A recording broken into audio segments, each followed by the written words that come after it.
আজকে যে ছবিটা আমরা দেখলাম উৎসবের পরে এই ছবিটা আমরা যখন দেখছি, আমার মনে আছে সময়টা তখন বিকেল 4:30 নাগাদ, এবং সেই সময় আমি দেখলাম একদিকে মুখ্যমন্ত্রী মমতা বন্দ্যোপাধ্যায় তিনি রেড রোডে চলে এসেছেন, কারণ কার্নিভাল চলছে সেখানে। আর তখনও 21 থেকে সংখ্যাটা, এই উত্তরবঙ্গের মৃতের সংখ্যাটা তখনও পর্যন্ত 23-এ পৌঁছয়নি।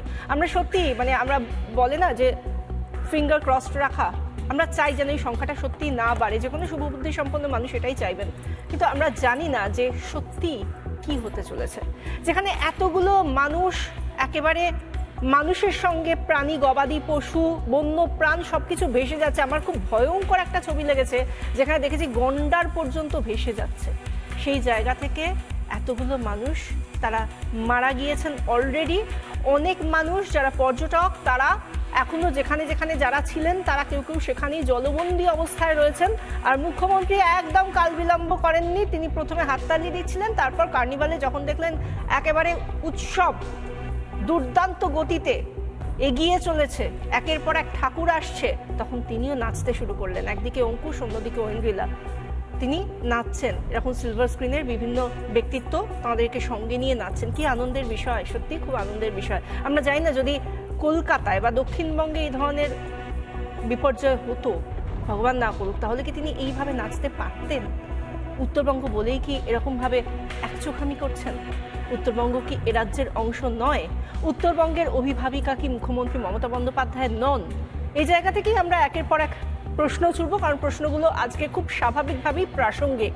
এবং সেই জায়গা থেকে যারা আমাদের সঙ্গে রয়েছেন একে একে তাদের সঙ্গে আলাপটা সেরে নিই। ডক্টর শতরূপা রয়েছেন, বিজেপি মুখপাত্র রয়েছেন আমাদের সঙ্গে, মণিশঙ্কর চ্যাটার্জি আইনজীবী, যিনি অবশ্যই শাসক দলের হয়ে কথা বলেন, এবং সেই সঙ্গে সৌমেন্দ্র মোহন ঘোষ আবহবিদ, আমরা তাকেও পেয়ে গিয়েছি আমাদের সঙ্গে রয়েছেন।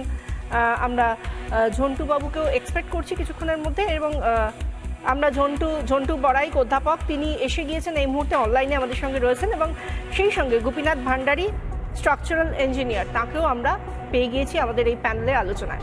আমি প্রথমেই আসবো, যেভাবে আমরা দেখতে পেলাম, যে ছবিটা আমরা দেখতে পেলাম শতরূপা, সত্যি আজকে এই ছবিটা আমি বলছি এটা তো ব্যাপক একটা আকারের একটা দুর্যোগ, কিন্তু যদি কোনো পাড়াতেও কেউ যদি মারা যান, সেই জায়গা থেকেও কিন্তু আমরা বলি না সমস্ত উৎসব অনুষ্ঠান বন্ধ, এইরকম শোকের আবহে কোনোভাবে নাচা গানা এগুলো করা যায় না। কিন্তু মুখ্যমন্ত্রী হয়ে এই ছবিটা কি করে দেখতে পাই আমরা? কি করে এটা হতে পারে? কার্নিভাল কি করে চলতে পারে যেখানে উত্তরবঙ্গ ভাসছে, মরছে মানুষ? বিশাখা, আজকে পুজোর পর আমার প্রথম টিভিতে শো। আমি ভেবেছিলাম শো শুরু করব যেরকম উচিত সকলকে শুভ বিজয়া বলে, কিন্তু ভোরবেলা থেকে যে ধরনের ফুটেজ আমরা দেখছি, যে সত্যি গন্ডার ভেসে যাচ্ছে, পুরো উত্তরবঙ্গ ভেসে গেছে। মিরিক, যেটা একটা এত বড় ট্যুরিস্ট স্পট, সেটা কমপ্লিটলি সেপারেটেড, মানে কোথাও তার কোনো অ্যাক্সেস নেই। তিনখানা নদী, তিস্তা, তোরসা, আরেকটা নদী, মানে সে এতটাই অরেঞ্জ অ্যালার্টের ওপরে চলে গেছে। সেইখানে তিস্তা, তোরসা, জলঢাকা, হ্যাঁ জলঢাকা, মহানন্দা থার্ড নদীটা মহানন্দা, এতটাই অরেঞ্জ অ্যালার্টের ওপরে চলে গেছে যে ওখানে মানে কোনো এখন এই মুহূর্তে কোনো সলিউশন দেখতে পাচ্ছি না।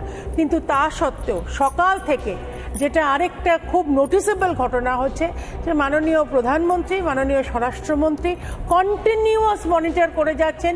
12খানা এনডিআরএফ টিম ওখানে আছে, বিজেপির কার্যকর্তারা ওখানে আছে। এটা পলিটিসাইজ করার সময় নয়, কিন্তু আমি জাস্ট কয়েকটা ফ্যাক্টস তুলে ধরছি। আমাদের এমপি ওখানকার রাজু বিস্তা, জয়ন্ত রায়, এবং যে কজন আমাদের মনোজ টিগ্গাকে তোমরাই একটু আগে দেখালে, প্রত্যেকে কিন্তু অনলাইট আছে বা ডিএমদের সঙ্গে যেন তেন প্রকারেরও অন্তত একটা অ্যাটেম্প্ট নেওয়ার চেষ্টা করা হচ্ছে। মানে ঘন্টায় ঘন্টায়, মিনিটে মিনিটে মৃতের সংখ্যা বাড়ছে, জন্তু জানোয়ার কি যে অবস্থা হয়েছে ভাষায় বোঝানো যায় না, এবং আরও কতটা হতে পারে, কারণ নদী থামার কোনো রকম কোনো আমরা মানে সিগন্যাল পর্যন্ত পাচ্ছি না, আশাও দেখতে পাচ্ছি না। আরও হবে, এটা আইএমডিবি বলে দিয়েছে, মানে ওয়েদার ডিপার্টমেন্ট অলরেডি বলে দিয়েছে আরও হবে।